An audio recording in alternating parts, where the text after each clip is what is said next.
Holy smokes, everyone. We have just got a new warning from the man himself, the Bear Lord, Michael Burry. Michael Burry is a man that needs no introduction, especially for those that are interested in the finance space. And he has just put out a new one-worded cryptid tweet and is giving us all a warning or giving us an insight to what he's doing. Now, some people either love him, some people either hate him. Some people say he's a broken clock, but remember people, the clock is not broken, it's just being tampered with. He was right about the 2008 subprime mortgage crisis. He was right about inflation surging higher in 2022.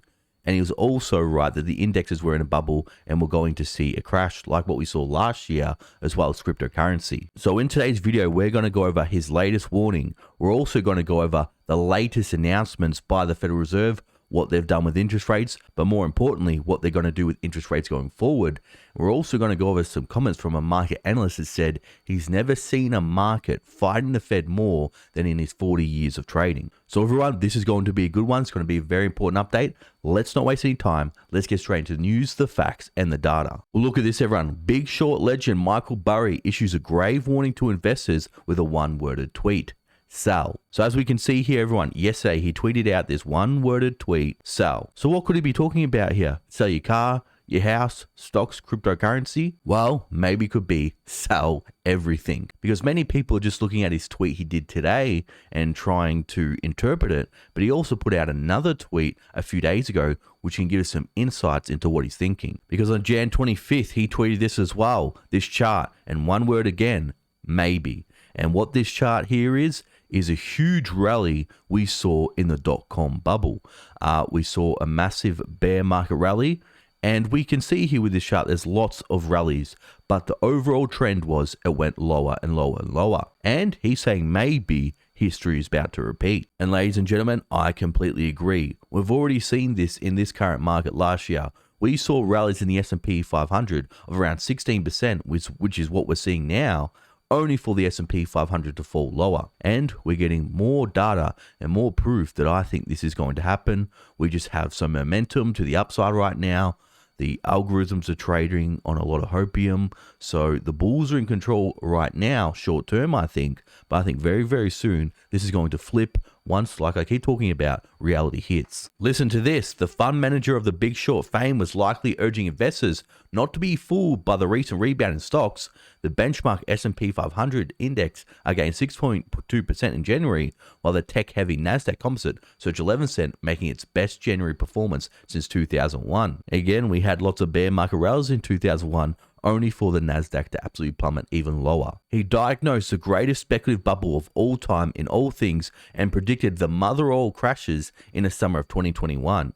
He also took his own advice in the second quarter last year, selling all but one of his positions in the US stock portfolio. Well, again, he has been right. We did see a crash in 2022, and many people were thinking the worst is over, but we may even see more pain this year in 2023. And it's not just Burry, also GMO's Jeremy Grantham recently declared the S&P 500 could plummet, in his words, 50% in a worst case scenario, which I agree, worst case, we could see a 50% crash from here.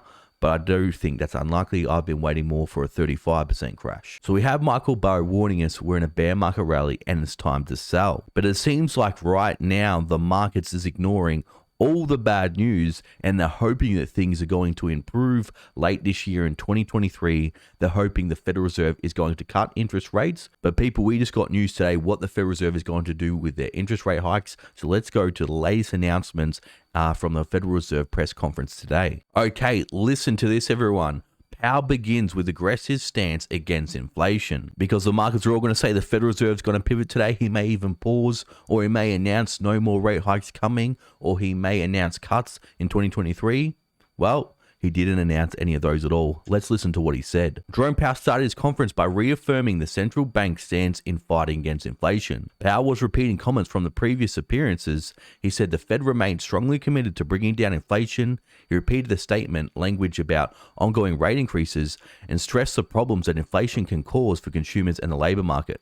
Without price stability, he said, the economy does not work for anyone. So I don't know about you, but I don't see any words there saying he's going to pivot. He's saying the job is not done yet. yet, and they're still going to lift interest rates to make sure the inflation job is done. But then we came to the Q&A session of the Federal Reserve press conference, and there were some reporters trying to get him to slip up, maybe say he'll pause soon, or there will be some rate cuts. So let's see what his response is to these questions here. Powell says he hasn't hit a significantly restrictive policy stance just yet. Despite the Federal Reserve's aggressive rate hiking campaign, the central bank has more work to do, according to Fed Chair Jerome Powell. I would say that our focus is not on the short-term moves, but on sustained changes to broader financial conditions. And it's our judgment that we're not yet at sufficiently restrictive policy stance, which is why we say that we expect ongoing hikes. Again, people, he's saying there is going to be more rate hikes. Their plan has been to lift interest rates to 5% and then wait there to see if that's enough. And they may possibly keep increasing rates if inflation doesn't come down. So again, he's saying they're not going to pause and they're not going to cut in 2023. And he also says it's premature to declare victory on inflation. Inflation is easing in some areas of the markets, but it's too early for the Federal Reserve to say the battle has been won. It would be premature, he said, it would be very premature to declare victory or to think that we've really got this. He says the disinflationary process has started. We'll have to see if that continues. It's in its early stages, but the job is not fully done. Core services, excluding housing, have yet to experience disinflation, he said. But his next statement here is what's giving all the bulls a lot of hopium. We can now say, I think, for the first time that the disinflationary process has started. We can see that, and we see it really in goods prices so far. So I don't know about you, anyone, but are you starting to see prices come down?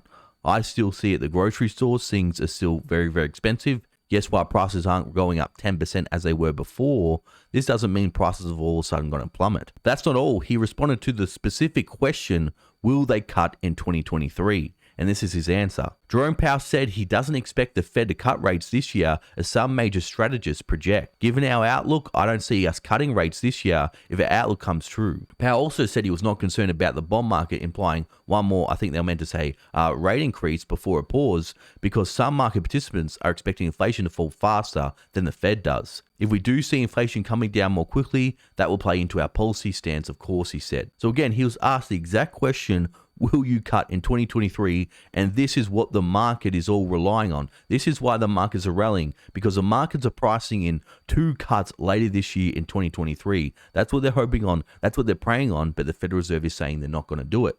Now, does this mean I believe everything the Federal Reserve says? No, I don't. I didn't believe them when they said inflation was transitory.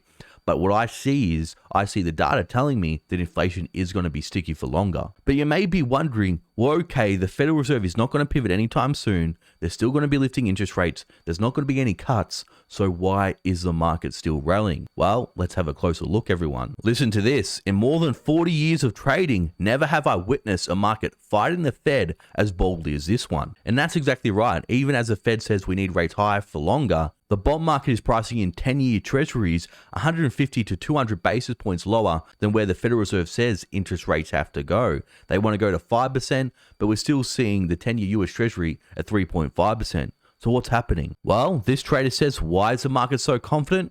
One phrase: irrational exuberance. Irrational exuberance was a phrase used by then Federal Reserve Chairman Alan Greenspan in a speech during the dot-com bubble of the 1990s. That phrase sent markets into panic, widely interpreted as a warning that the stock market might be overvalued. Well, people, what are we seeing today? We're seeing the stock market with PE ratios is still overvalued. We're getting lots of bad economic data, but the market is still rallying on a hope and a prayer.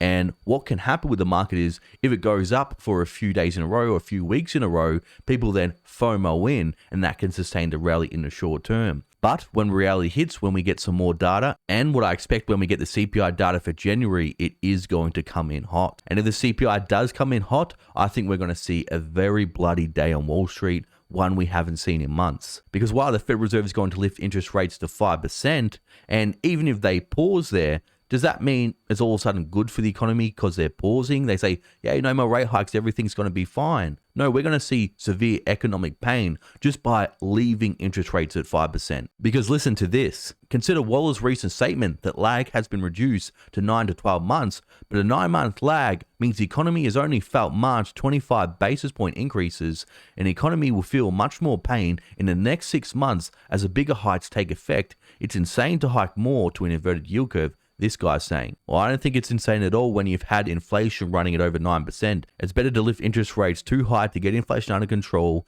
and then if inflation does go back down to 2%, you can always cut again. But if inflation does get out of control, gets into the double digits, it's very, very hard to stop. So people, I know we're thinking, well, okay, what does all this economic jargon mean for you in simple terms? What this means is, yes, while the market is rallying, I think it is not rallying on fundamentals. We have Michael Burry here warning us it's time to sell. I'm not telling you to sell. You have to make your own decisions. But if the CPI report comes in hot, we're going to give up a lot of the gains we've seen over the past month. But everyone, what do you think? Why do you think the market is rallying? Let me know down below. Now, for my loyal viewers and subscribers still watching, you're awesome. Thanks for watching. I'll see you all in the next video.